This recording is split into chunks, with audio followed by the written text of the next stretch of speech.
अस्सलाम वालेकुम। आज हम बना रहे हैं मज़ेदार refreshing strawberry cheese cake shake. आइए देखते हैं इसको बनाने के लिए हमें किन चीज़ों की ज़रूरत है।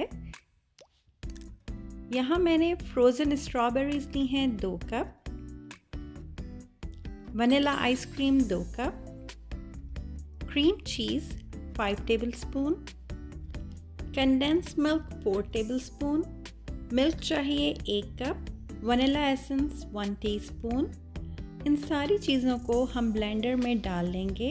मैंने यहाँ पर फ्रोज़न स्ट्रॉबेरीज़ का इस्तेमाल इसलिए किया है क्योंकि ये आपके शेक में आपको मज़ीद कोई आइस डालने की ज़रूरत नहीं होती है।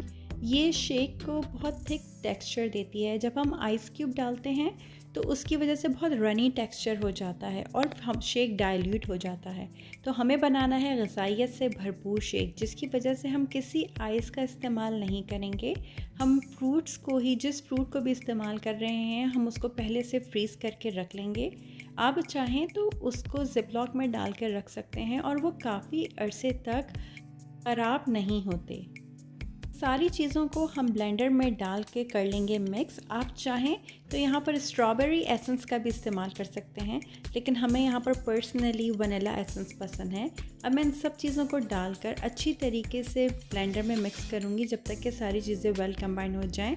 यहाँ आप देख लें कि इसका टेक्सचर कितना थिक आया है और अब कर लेते हैं इसको ग्लास में पोर और करते हैं इंजॉय।